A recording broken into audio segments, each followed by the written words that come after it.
tere tulemast Panamasse. Panama, seesama maakitsus, kus me asume ja tegelikult ka natukene laiem osa, mis jääb ka Costa Rica aladele, on just nimelt see ala, mis on tegelikult kõige uuem maismaa osa kogu Ameerikates nii-öelda. Nimelt varasemalt olid Lõuna- ja Põhja-Ameerika omaesed lahus ja Lõuna-Ameerika oli täiesti isoleeritud maismaa osa väga pikka aega, aga siis umbes 25 miljonit aastat tagasi, seega üsna hiljuti, toimusid suured vulkaanilise tegevuse tulemusena need kaks suurt mandrit siis omavahel ühinesid ja see ühinemiskoht on just nimelt siis see, me praegu asume tegelikult Panama. Samamoodi siis taimed on olnud väga oluliselt loomulikult kogu loomariigile siin, nii putukatest kuni imetajateni on loomulikult taimestik väga oluline. Seetõttu, kuna on väga rikkalik taimestik olnud, siis on ka väga rikkalik kõikvõimalik loomastik siin. Ja mis veelgi olulisem, Panama on olnud oluline või on siiamaani oluline punkt siis lindude rändes ehk need põhjast lõunasse ja lõunast põhja rändavad linnud tihtipeale oma rändel siis peatuvad just nimelt siin Panama vesistel aladel, kus on väga ohtralt toitu, nii et siis ennast kasutada pikal rändel põhjast lõunasse ja vastupidi. Samamoodi on ka inimesed siis siin peatunud ja ka inimesed on segunenud, nii et Panama kunagi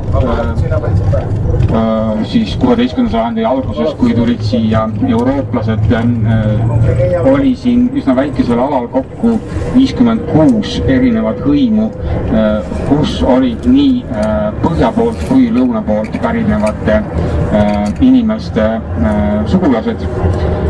Tänapäevaks kahjuks on järgi jäänud ainult 7 algset hõimu. Enamik neist on siis kõvasti kannatada saanud seoses valgete tulekuga 16. sajandil. Teada enamik surid kõigepealt sisse toodud haigustesse. Kuna me läheme kõigepealt vaatama Panama kanalit, siis selle ajaloost kõigepealt. Ja see ajalugu ulatub juba sellesse aega, kui eurooplased esimesena siia jõudsid. Nimelt juba siis 16. sajandi alguses 1502 olevat Hispaania kuningas Carlos V andnud korralduse, et selline läbipääs, kuna siin on looduslikult tõepoolest väga head tingimused, mitte ainult see maakitsus ei ole väga väike, vaid siin ulatuvad sisse ka veel siis paljud vahed ja siseveekogud, et tuleks kanal valmis ehitada, aga loomulikult siis 16. sajandi alguses ei olnud tehnika ja võimalused nii palju veel arenenud. Aga praegu läheme edasi Panama kanali jutuga. Nimelt, milleks eelkõige seda ühendusteed kahe ookeani vahel oli vaja juba 16. sajandil. Nimelt, kuna siis lõuna pool avastati inkade impeeriumi rikkused ja neid kokku riisudes oli vaja transportida Euroopasse, Hispaaniasse, siis loomulikult oli siit lühem tee, kui sõita ümber Lõuna-Ameerika. Nimelt siis siit Panama kaudu Kariibi mere äärde, kus olid sadamad Portobelo ja Nombre de Dios, kuhu oli vaja siis kullalaadungit saata, et seal panna uuesti laevade peale ja saata Euroopa poole. Panama kanalit hakati ehitama siis 1880-ndatel nende prantslaste poolt, nende samade inseneride ja ettevõtjate poolt, kes ehitasid Suessi kanali valmis varasema, et siis tulid nad siia, et alustada juba 1880 tegelikult alustati isegi varem nende projektidega ja kohtade otsingutega, et hakata ehitama Panama kanalit siia. ja loomulikult siis, et iga päev 35 laeva umbes läbib neid lüüse siin ja see maks oleneb siis sellest, et palju vett kulub selle jaoks, et kui suur laev. Lüüsi 2 tükki on siin Vaikse ookeani poole peal ja 1 siis Atlandi ookeani poole peal. Ja Panama kanal on üldse üks suuremaid ettevõtteid maailmas. Siin töötab 40 000 inimest ja praegu kuulub siis Panama riigile. Üle vee te näete siis seda, kus me hommikupoolikul olime, kus on need saared ja kus me käisime ka pilti tegemas. Ja see raudsild seal ka paistab üle vee paremal pool on ameeriklaste ehitatud esimene nii-öelda kahte siis Ameerikat, Lõuna- ja Põhja-Ameerikat ühendav sild. Ehk ta läheb siis üle Panama kanali.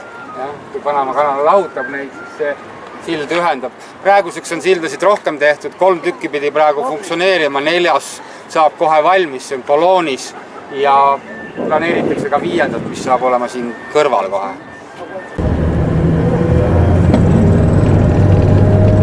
Seoses siis selle loodusvahetusega on olnud põhimõtteliselt siia Panamasse on tulnud umbes 10 000 erinevat taime, mida teatakse. Ja selles pargis, kuhu meie näeme, võib näha neist umbes 2-3 000, millest paljud on siis väga olulised ravimtaimed ka kelle põlisrahva hõimudele olnud. Ühesõnaga, need on siis lehesööjad sipelgad või lehelõikajad sipelgad. Ja neid on 2 tüüpi siin, ka võite näha. Ühed on töölised, need töölised on need, kes kannavad neid lehti edasi ja teised palju suuremad nendest on siis nii-öelda siis sõdalassipelgad. Tulemast Costa Ricasse, meie kohalik giid on Noe. Mõned faktid siis Costa Rica kohta. Costa Ricas on 4,5 miljonit inimest. Siis umbes sama kui Panama, natukene võib-olla rohkem ja samas elanikkond on siin natukene teistsugune, kui Panamas oli üsna segunenud rahvastik ja oli ka palju tumedat nahavärvi, siis siin Costa Rica rahvastik on üsna hele, eriti need, kes elavad San Jose's, väga hispaanialik võiks öelda. Siin on ka musta nahavärviga elanikkond, aga need on põhiliselt koondunud Kariibi mere äärde Limoni provintsi ja nendel mustadel oli suisa keelatud San Jose'sse kuni 1948. aastani siseneda. Costa Ricas on Spitze pealinn San Jose ja selle ümbrus, kus elab üle 1 miljoni inimese või ka 4,5 miljonist, siis 1/4 elab siin pealinnas ja pealinna ümbruses. Eriti on oluline siis sadam Costa Rica ekspordiks ja läbi aegade on Costa Ricast eksporditud palju kõikvõimalikke põllumajandusprodukte, eelkõige muidugi banaane ja ananasse. Varasemal ajal eriti muidugi põhiliselt kohvi ja kohvi ongi see olnud, mille tõttu Costa Rica on üldse suure osa oma elanikkonnast saanud ja pärast maailmakaardile saanud, sellepärast et selle tõttu, et siin hakati kohvi kasvatama siia palju inimesi ja see hakkas siis ka sisse tooma. See there tiny red ants everywhere? Do you see them coming out? Okay. Siin on jällegi selline vastastikune kooselu sipelgatega sellel puhul ka, nagu meil eile oli juttu ühest, siis ka siin need väiksed punased sipelgad elavad tegelikult seal koore all ja kaitsevad seda puud. Ja loomulikult on ka neil puust kasu. See on üsna aktiivne vulkaan. Viimati purskas 29. septembril, seega natuke rohkem kui kuu aega tagasi, 12 kuud.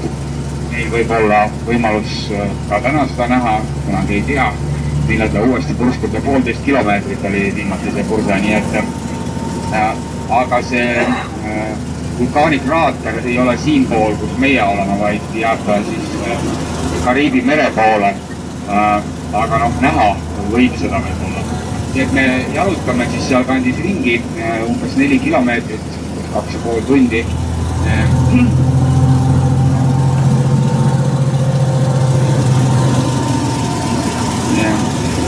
Siin on pilti näitab meie giid, pärast käib sellega ringi ja näitab teistele ka, kuidas see vulkaan purskab. Aga ühesõnaga meil on selle jalutuskäik ja kõigepealt vaatame seda vulkaanilist aktiivsust, mida näha on, seal on vulkaanilised järved ja skeitskid ja nii edasi. Nii et inimesed, kes tulevad algul meiega kaasa ja rohkem ei taha jalutada, siis võivad sinna maani tulla, mida on jalutada vähem kui kilomeeter ja siis pärast tulla rahulikult tagasi ise. Teised, kes soovivad teekonda jätkata, siis läheme läbi selle kuiva troopilise vihmametsa. Siis siin kandis on sellised vihmametsad või troopilised metsad, mis on kuivad. Te näetegi siin ümber ringi, väga märg ei ole. Gradatsioonisüsteem, nii nagu hotellidel on tärnid, need tähed, siis siin nende ökolotšidel on lehed ja kõige rohkem on võimalik saada 5-leheline, nii nagu 5-tärniline on. Ja üks 5-leheline hotell oli, mis kuulus endaga samale omanikele, kelle lotši meiegi läheme, aga üks teine lotš. Ja viimati olevat üks leht neil ära võetud, sellepärast, et neil ei ole terves selles farmis või lotšis siis päikesepaneelid. Väike sissejuhatust Nicaraguasse. Nicaraguat nimetatakse ka järvede ja vulkaanide maaks, kuna te näete kohe siin paremat kätt nii järve kui vulkaani. See suur järv, mis meist paremale jääb, on siis kutsutakse Nicaragua järveks või ka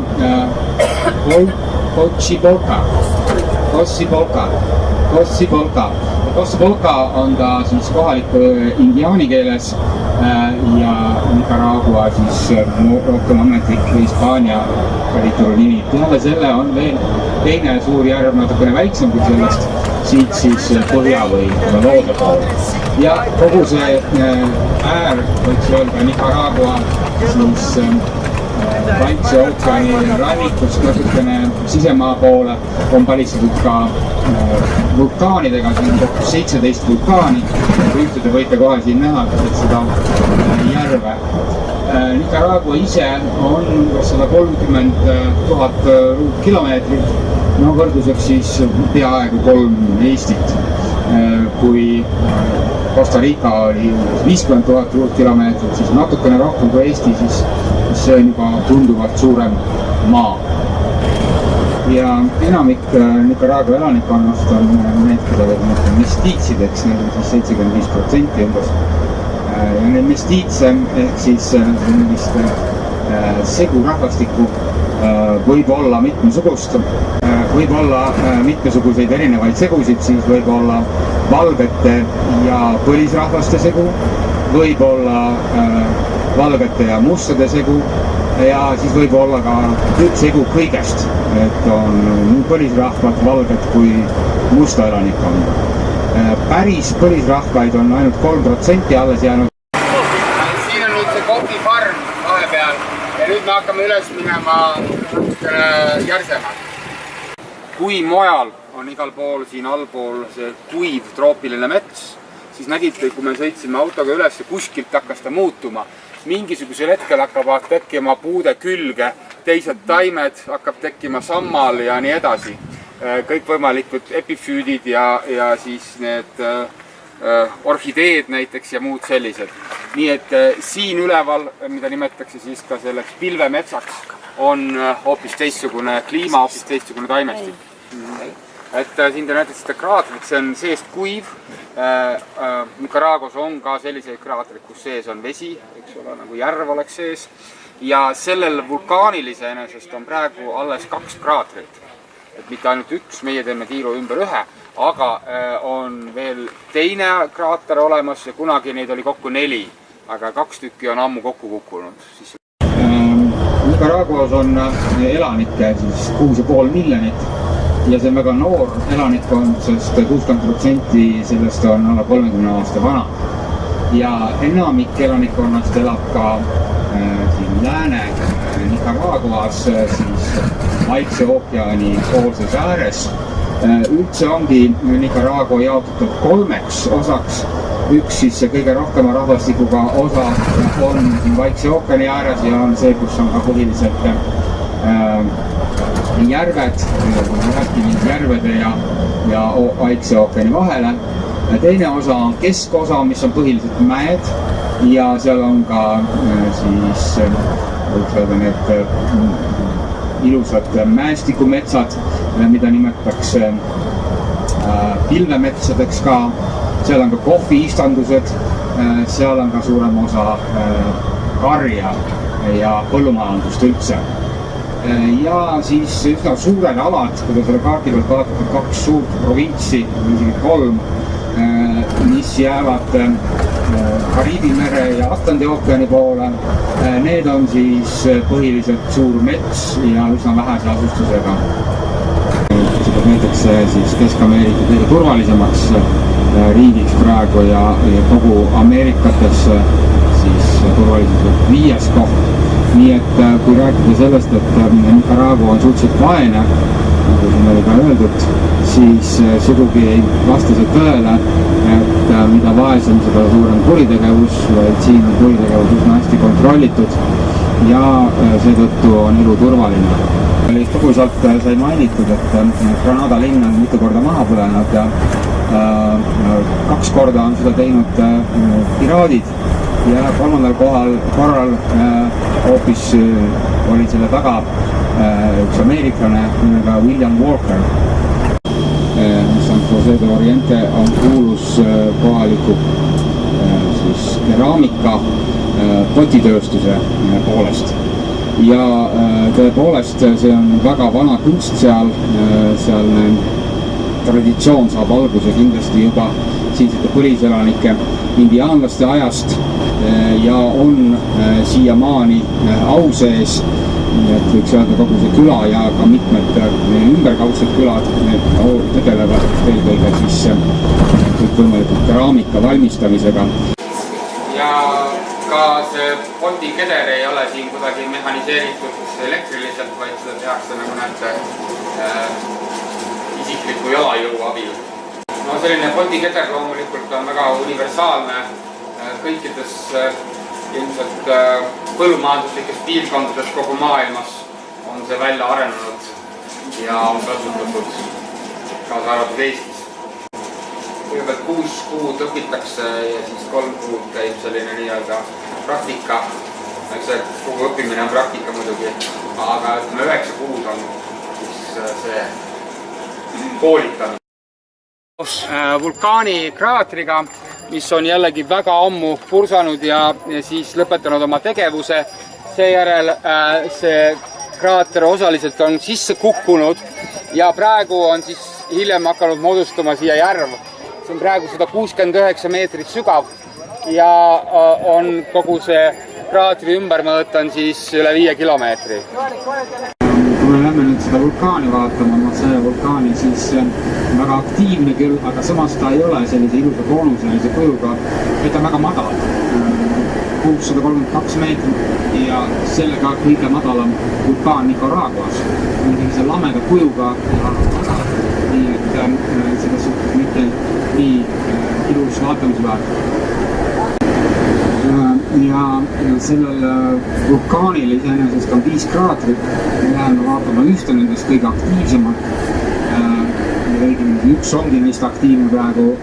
Üks vulkaanikraatritest meil nüüd Santiagoks. Ja see Santiago on tegelikult tõepoolest lapsuke, sellepärast, et ta on alles 1860 hakanud tekkima ja praegu ta on seal 450 meetri sügavune ja 120 meetri laiune. Nii et täiesti uus kraater ja väga aktiivne. León oli Nicaragua esimene pealinn ja asutatud algselt selle samal aastal kui Granada, siis 1524, aga ta ei asunud päris selles kohas, kus me praegu läheme, vaid siit natukene paremat kätt nendele vulkaanidele lähemal. Aga kuna see oli üsna ohtlik koht, siis 17. sajandi alguses otsustati, et tuleks sealt ikkagi ära minna. Ja seetõttu jäeti see paika maha, nii et Leon praegusena kõik need elanikud kolisid sealt minema ja 1610 asutati linn siis praegusesse asupaika. Nii et seetõttu me võime rääkida Granadast ikkagi kui kõige vanemast säilinud linnast. Ja siis 1610 asutati sinna uuesti uus Leon, mis on muidugi ka tänapäeval vana ja kohati näeb välja nii nagu Granadagi. See on palju barokkoarhitektuuri, see on samamoodi koloniaalarhitektuur, kus on suured uksed, kõrged laed ja siseõued ja nii edasi. Kuid Leon oli ka sandinistide revolutsiooni keskus. Ja võrreldes teiste Kesk-Ameerika riikidega on El Salvador muidugi kõige väiksem. Kõige suurem oli Nicaragua, kust me just tulime, siis tuleb Honduras, siis Guatemala, siis Costa Rica ja siis alles El Salvador. Mida peetakse täpselt Kesk-Ameerikaks, see on omaette küsimus. Mõnede arvutuste järgi ühtesid riike, teiste järgi teisi riike ja nii edasi, vahetevahel Panama sinna kuulub, vahetevahel mitte. Belize'i kohta on omaette üldse küsimus, kellele see peaks kuuluma ja nii edasi. Ja peale on piirialadest toimus ka suured lahingud just nimelt viimase kodusõja ajal. Oskad paremini selle kohta rääkida? Seal kandis 1980 tegid leppe Hondurasega valitsus ja Hondurase valitsus selleks, et teha lõppu nendele geriljadele ja siis see kõige suurem nende maha nottimine, kuna nad ei saanud enam üle piiri pageda, siis suurem maha nottimine toimuski seal piiri peal 80. aastal.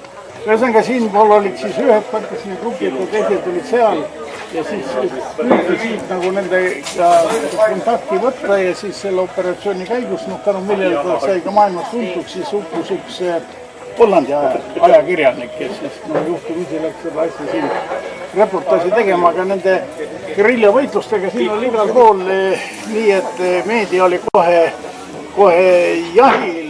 Tuletan jälle meelde, et kuidas hakkas Castro pihta, et talle ju New York Timesi ajaleht saatis ju korrespondendid sinna Sierra Maestra mägedes ja hakkas reportaaži tegema. Ja nendes hilisemates geriljavõitlustest nii Nicaraguas kui ka siin igal pool siis ajakirjandus, rahvusvaheline ajakirjandus püüdis oma osa mängida ja umbes samal meetodil, et saadi ajakirjanik kätte, tapeti.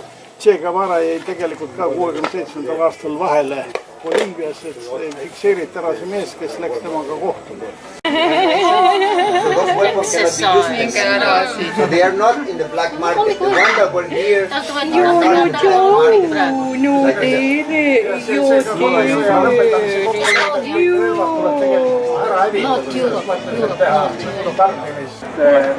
katedraal siin taga on siis ehitatud 1850-ndatel. No meie jaoks kogu see asi on siin nii-öelda koloniaalarhitektuur, aga kohalike jaoks nad öelvad, et see ei ole koloniaal, sellepärast et selleks ajaks oli riik juba iseseisvunud, eks ole. Ja üleüldse, kuigi see linnake on alguse saanud vähemasti 17. sajandil juba, ei ole siin tegelikult sellist nii-öelda teadaolevalt koloniaalarhitektuuri, ehk siis ennem 19. sajandi alguse maju praeguseks säilinud ja ka see kirik siis on alles 19. sajandi keskpaigast. Kui Nicaraguas räägiti meile, et seal on 17 vulkaani ja selle tõttu on järvede ja vulkaanide maa, siis siin väiksel maal pidi olema 700. Nicaragua löögile ei pääse. Siin on näha siis laavaväli, mis on tekkinud 1917 juunikuus, seega peaaegu täpselt 100 aastat tagasi. Näete, kus seal on natukene madalamale läheb mõne aja pärast, kus on tumedam triip ja siis läheb madalamalt. Seal on kraater tegelikult ja sealt tuli siis see laava välja, nii et see, mida te näete, on siis kivistunud laava. nagu te näete, ta hakkab juba teatud mõttes taastuma, eks ole, mõningad kujused ja väiksed puud ja rohi juba kasvab siin-seal, jah. Mõne koha peal on siin tagapool näha tossi tõusmas, see on endiselt aktiivne piirkond ja selliseid kraatreid on siin ümberringi veel. Nii et jah, kui mujal püramiide ja võib-olla kõrgema kihi elama, siis siin on täiesti tavalise ühiskonna keskklassi või alamklassi elamus. Ja see on väga oluline ka selles mõttes, et inimjäänuseid siin leitud ei ole, järelikult inimesed ise jõudsid ära pageneda selle vulkaani tulemuse eest, aga kõik muu on paika ja et seal on näha siis erinevad kihid vulkaanilist seda tuhka, mis on langenud ja 15 layers. Ja 15 erinevat kihti siis, kui on langenud siia see vulkaanipulsku tagajärjel erinevaid tuhka. Alustame oma ekskursiooni siinsamast teie rõdu pealt. Nimelt siin on ilus vaade järvele, aga see järv ei ole nii-öelda looduslik järv, vaid see on kunstlik järv. Moodustatud 1976. aastal. Nagu oli juttu ka natukene bussis eile, siis suur osa elektrienergiast saadakse siin hüdroelektrist ja on 3 tammi ehitatud sellele suurele jõele, mis jagab riigi 2 Lempa jõele ja see üks nendest tammidest on siin lähedal ja selle tõttu on siis suur veereservuaar siia üles paisutatud. Seoses koertega meie kohalik giid Eduardo, et tema vanaema juba rääkis seda lugu, aga see lugu on kirjas ka Popol Vuhis. Popol Vuh on maiade püha raamat, mis on õnneks tänaseni säilinud, et koeri ei tohi halvasti kohelda. Ja miks? Sellepärast, et on olemas 13 ilma üleval ja 9 all. Ja peale surma inimene peab minema kõigepealt läbi sinna allailma ja läbi nende 9 maailma ja siis tõusma üles ja minema läbi nende 13 maailma. Nüüd üks nendest maailmadest või ühe koha peal on olemas siis verejõgi ja sellest verejõest aitavad üle ainult koerad. Ja kui te olete koertega halvasti käitunud, siis te sellest jõest üle ei saa. Ja siis on jama. Nii et ärge lööge koeri. Lisaks naistele. Kui te vaatate seda lippu siin, siis see on Hondurase lipp ja see näeb välja nagu enamik Kesk-Ameerika lippusid. Sinine, valge ja sinine. Hondurase lipp on natukene teistsugune kui mõned teiste lipud, siis mõned on seal vapp keskel, siin on 5 tähte. Ja need 5 tähte jällekordselt tähendavad jällegi 5 Kesk-Ameerika riiki, ehk siis Costa Ricat, Nicaraguat, Hondurast, Guatemalat ja El Salvadori. Me oleme nüüd teel siis Copani varemetele, mida nimetatakse ka maiade maailma Pariisiks. Osa, mida siin näha on osa veel vanast maiadeaegsest teest. Et kõigepealt tehti selline kivi alus ja siis kaeti sellise valge tsemenditaolise ainega. Aga seda nii-öelda tsemendi osa siin enam ei ole, sest selle on ilmastik ära uhtunud. Rikaste ja tähtsate eluasemed olid kõik tehtud kivist, isegi katused olid kivist. Ja arvatakse, et see on kindel, et on ehitatud siis uued templid vanade peale. Ja nende all on tegelikult 5 erinevat kihti vanu templeid. Ja siin põhimõtteliselt selle pildi peal on näha, see kõige alumine on kõige esimene tempel, siis on sinna järgmine tempel ehitatud ja siis veelgi sinna peale. See on nagu praegu teatav läbilõige sellest, kuidas on olnud eelnevad alumised templid. Ja see peaks olema kuninga portree. Tema nimi oli siis Suitsumadu.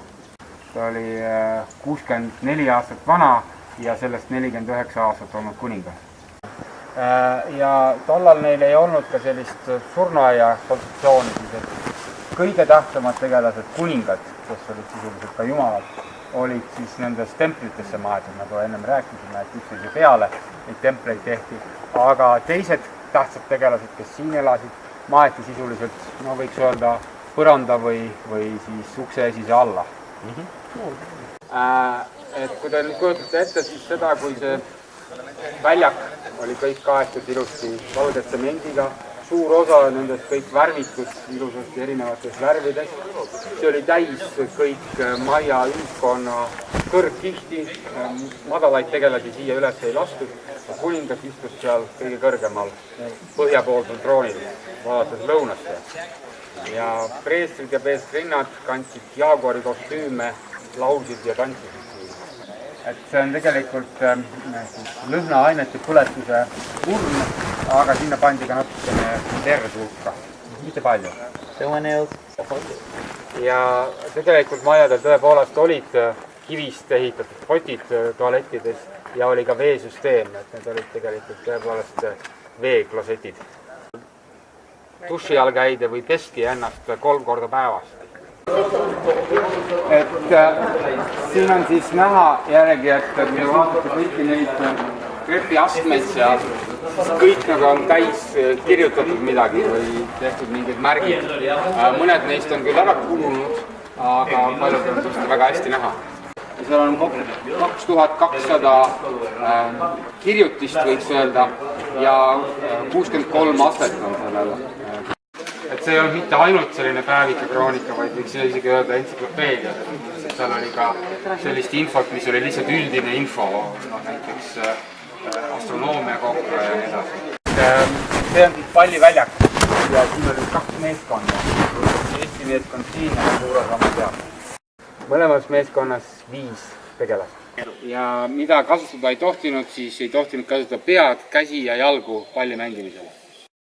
Ja mingisugust füüsilist kontakti neil ei olnud ja nad ei saanud ka vastasvõistkonda kuidagi takistada, seda näiteks kaitsmast enda poole neid siis märke, sihtmärke ega kuidagi seda mõjutada. Ainuke asi, mida nad tegid siis, et üks võistkond oli ühel pool, teine teisel pool, alguses nad mängisid nii, et vastastikku lõid seda palli, et see pall saaks hoo sisse.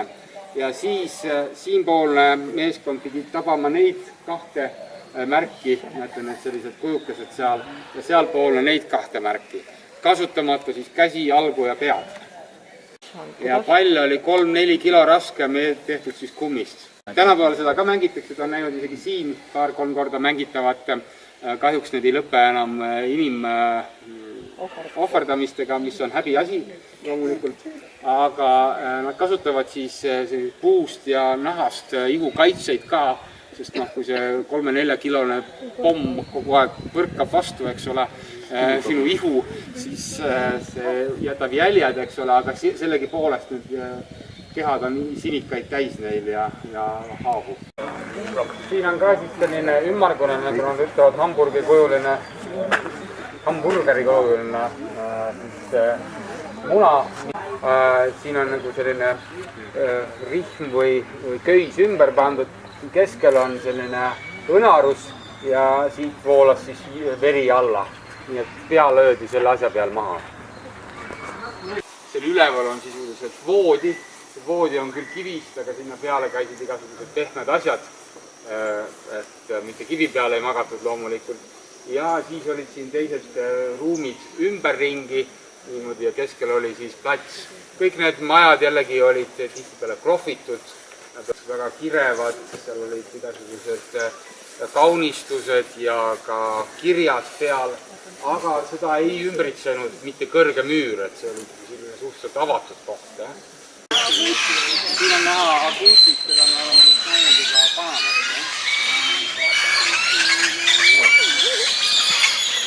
Aguutit. Ühesõnaga neid pandi siia nii lamadest kui istuli kui siis lootuse või lootuse asendis ja ka lootuse asendis. Aga millest see oleneb, ta ütleb, et erinevatest nende uskumustest, võib-olla siis ka erinevatest elukutsetest, mis neil olid. tere tulemast Guatemalasse, Guatemaale. See linn on siis asutatud 1543. aastal ja oli siis, nagu te teate, pikka aega pealinn kogu selle ümbruskaudsele maale. Aga siis 1776. aastal otsustati see maha jätta ja põhjuseks oli sellele eelnenud väga mitmed maavärinad. Ja kõik see linnaplaan on väga ilusasti põhja-lõuna suunaline. Kus me teame, kus on lõuna, siis otse lõunas. Praegu jääb selle maja varju, aga põhimõtteliselt on seal suur vulkaan otse lõunas. Ja nimi ongi Aqua vulkaan, veevulkaan. Ühesõnaga, see on tegelikult 3. hispaanlaste pealinn juba Guatemalas. Kõigepealt siis, kui vallutati Cachiquelit, siis tehti Ixinchel oli Cachiquelide pealinn, mis siis hispaanlaste poolt kõigepealt üle võeti. Ja nagu eile oli ka juttu, siis sellest esimesest pealinnast hispaanlased pidid lahkuma, kuna seal olid konfliktid indiaanlastega.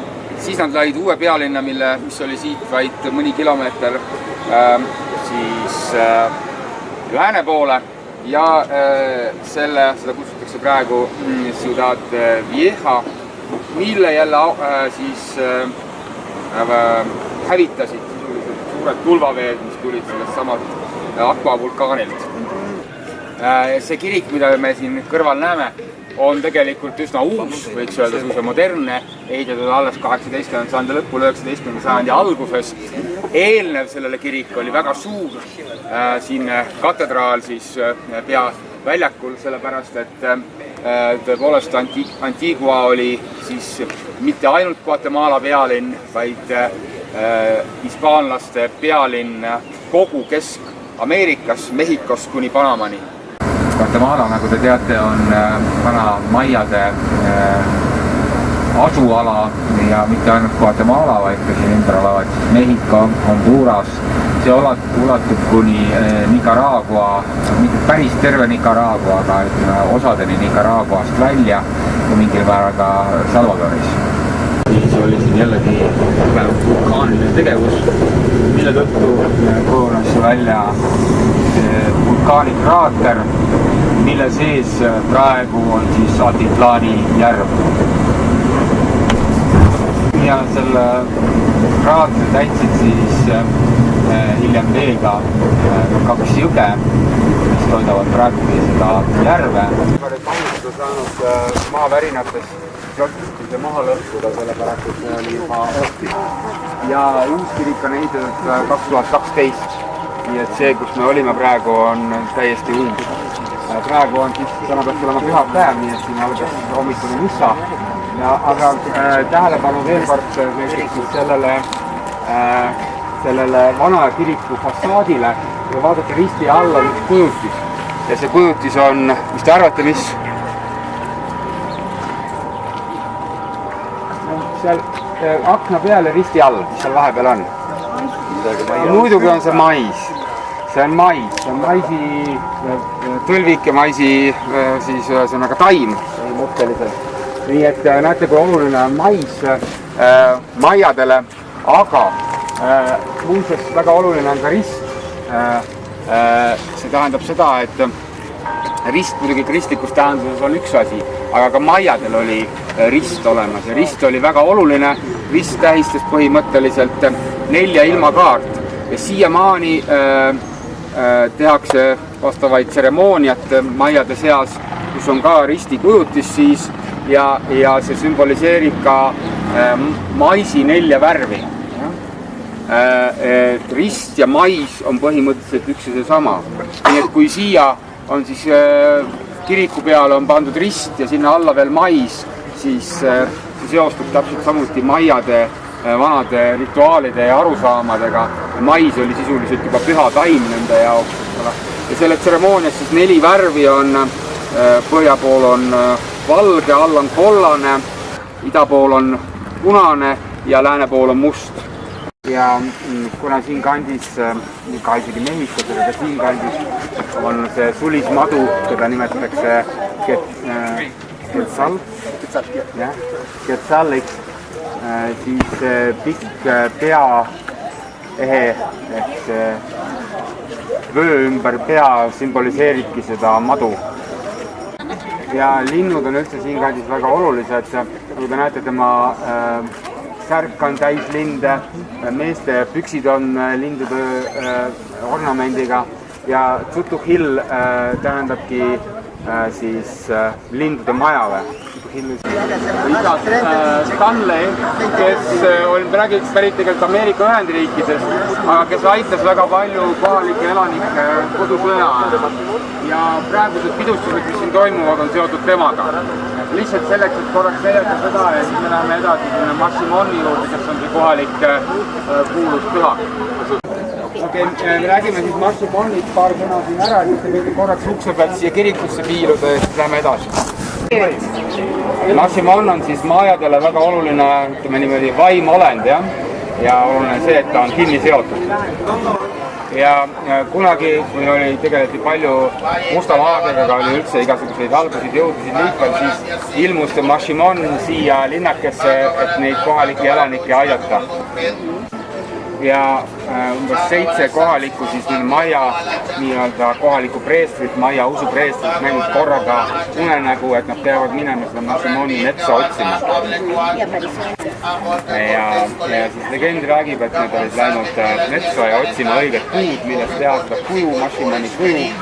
Enamik puid olid keeldunud sellest, aga üks puu oli siis andnud jaatava vastuse. Kinkai brau, kinkai koron, kinkai kavas cerveza de gai, delite botei, kinkai kesalte, kinkai XL, kinkai kavata penal. Ja arheoloogide arvamuse kohaselt oli Tikal üks kõige kuulsamaid, võib-olla kõige tähtsam tseremoniaalne või ka religioosne keskus mingisugusel perioodil vähemasti kogu maiade maailmas. Nii et siia tuldi kokku mitmetest maiadega asustatud piirkondadest, erinevatest linnadest ja linnriikidest.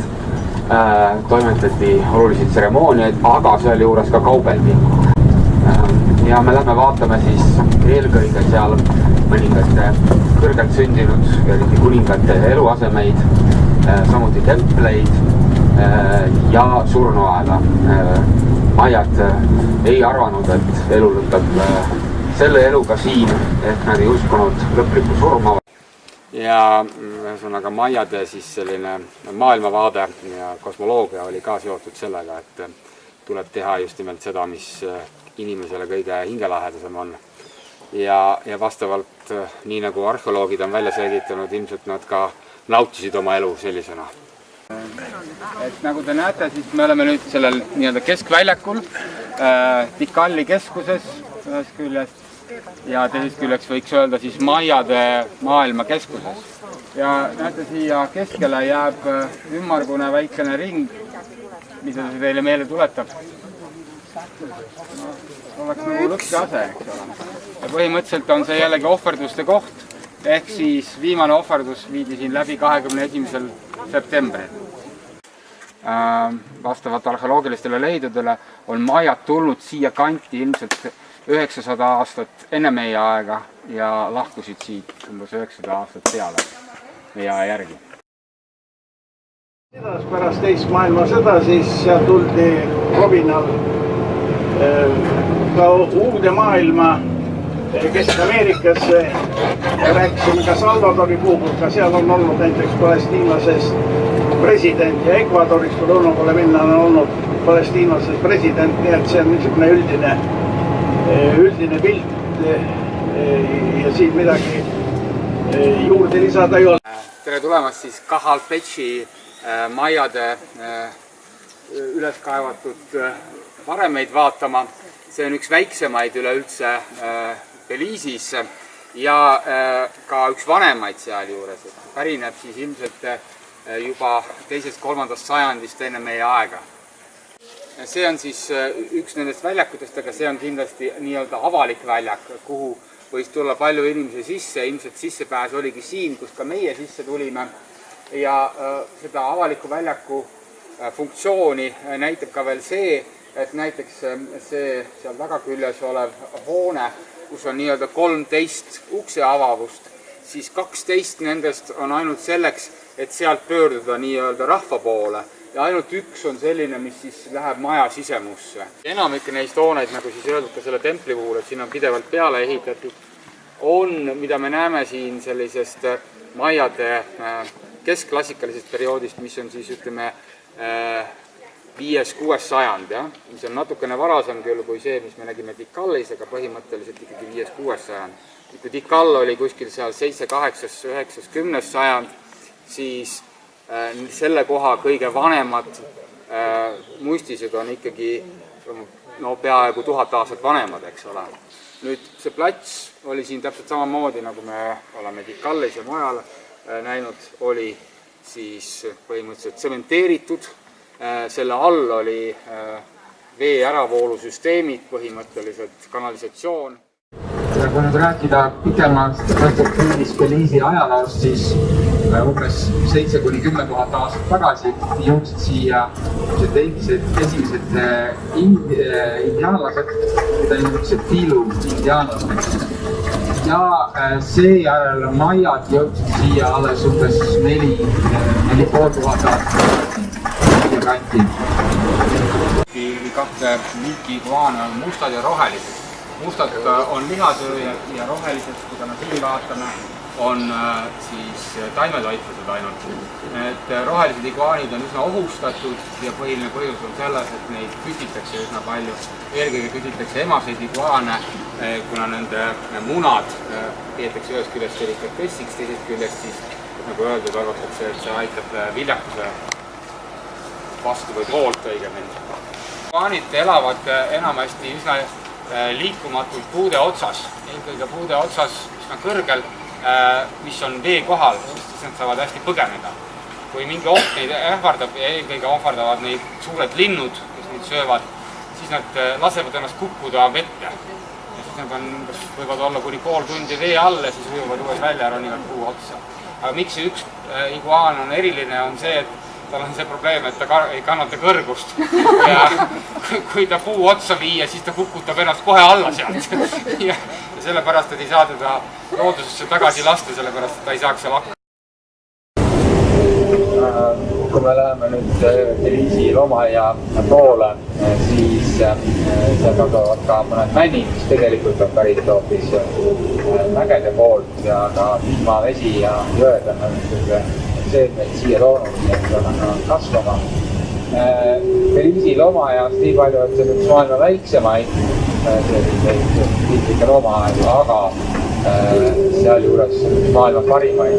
Suuremaid loomi võib-olla üldse, kui me jätame siis mõningad kaimanid, krokodillid välja, mõned suured kalad ja nii edasi, et siis sellistest maismaa imetajatest taapilid suuremaid ja sealjuures ka siis olnud pikka aega oluline jahiloom, liha-lisa paljudele siin elanud inimestele läbi aegade. Jällegi enamasti väga öine loom, väga raskesti tabatav, selline huvitav, natukene elevandi lonti meenutava ninaga tegelane, nagu teine on seal kaugemal veel. Kas sa solvusid? Okei. Ma mõtlesin, et solvusid vahepeal.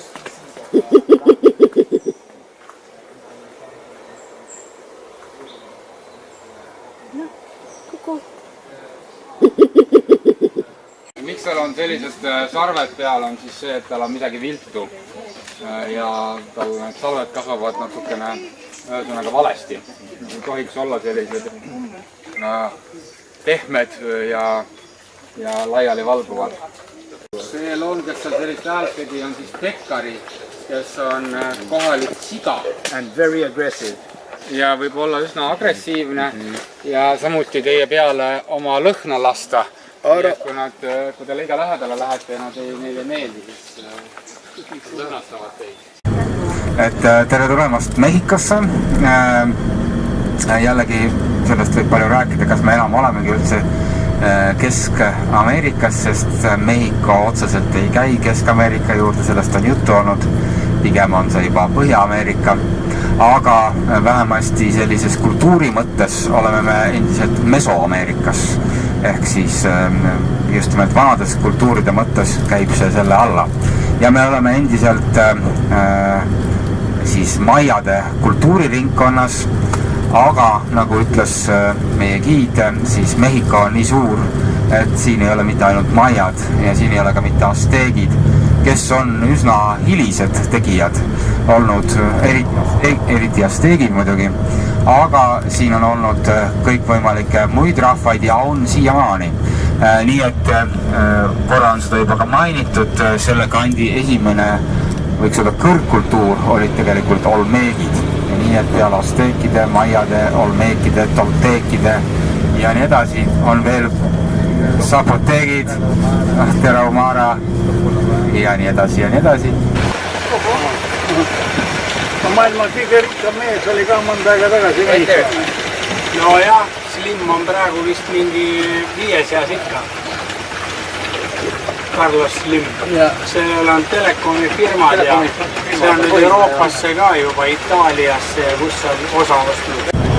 Ja nii et praegu loetakse 62 erinevat siis rahvast, kes Mehhikos elavad. Nii et Mehhiko on ka väga kirev koht. Pindalalt Mehhiko on siis üle 2 miljoni ruutkilomeetri, samuti väga suur riik, eriti võrreldes nende riikidega, kust me tuleme, ja elanike arv on 110 miljonit praegu. Kasvab üsna kiiresti veel peale selle. Aga samas loetakse neid keeli, mida veel endiselt räägitakse peale hispaania keele, siis kogu Mehhikos on umbes 110. Ja praeguseni elab siis umbes miljon, võiks öelda peaaegu puhast maiat endiselt edasi siin kandis, kust me oleme läbi tulnud ja praegu ka veel oleme. Ja muidugi siis on väga palju neid, kes on segunenud. Võiks öelda, et võib-olla need miljon räägivad ka veel maiade keeli, aga mis on probleem, et nad on tihtipeale tõesti unustanud suure osa oma ütleme sellest eelkõige kõrgkultuurist, aga võib-olla ka muid teadmisi oma vanast parimusest. Kõigepealt oli selle koha nimi mitte Tulum, vaid Zamma, mis tähendab päikese tõusu maia keeles. Aga Tulum tähendab siis seda, kuidas öelda, mangroovi metsadest siis tulevad sellist mudaaisu või sellist, või nagu ilusti ütles, et sellepärast meie toad haisevadki, et kõik need hooned, mis te näete, siis siin on nii-öelda välja kaevatud, osaliselt taastatud, kasutus siin väga mitmeid termineid, aga küsimus on selles, et siis ingliskeelsed terminite puhul eesti keeles ma täpselt ei oskagi tõlkida, aga küsimus on selles, et on olemas see, et ütleme niimoodi, et nad on osaliselt taastatud, aga mitte uuesti ehitatud. Ja uuesti ehitamise vahe on see, et kui uuesti ehitada, siis võiks tuua ka mujalt mingisuguseid kive ja panna sinna juurde. Aga taastatud on ainult nende samade originaalkividega, mis seal koha peal on olnud, ainult ütleme, et nad on uuesti tagasi laotud siis sinna. Seda peamist templit kasutati siis ka majakana, mis andis mere peale märku ja siin on tumedam riik, mida näha on meres, see koht, ühesõnaga võiks öelda, siis riik ära lõpeb, osutus ka. Et ta tahab öelda, et ühesõnaga kõik need majad, mis siin on ka sealjuures kasutusel astronoomiliste tähistena, et määratleda jällegi seda, kuidas siis öelda, õiget kuupäeva, millal on pööripäev. Juba selja taha, kust me tulime, siis Tulumist ja jääb sisuliselt Tulumi ja Cancuni vahepeale, mida nimetatakse Maya Rivieraks. Ja seal on veel 60 hotelli. Nii et kõik kokku ilmselt pea paarsada hotelli, võib-olla rohkem, kui ka kõik need väiksemad saab väga pool sisse arvata. Mõned nendest hotellidest siin on väga suured, eriti need, mis jäävad sinna Maia Rivierale, võivad olla kuni sellised 500 toaga. Kui me lõpetama. Kas teised kohati oleks võinud parem midagi tehtud olla ja hinnakvaliteedi suhe lihtsalt, hinnakvaliteedi suhe on paigas. Aitäh, seltskonna ees! Minu lugupidamine suur tänu. Minu lugupidamine ka vastupidamise eest, et ega teil kerge ei olnud. Nii on kõik kohe läinud, nii on nägemist. Kohver käes, jah? Tore. See ei läinud kaduma. Väga tore. Midagi on ikka alles ka.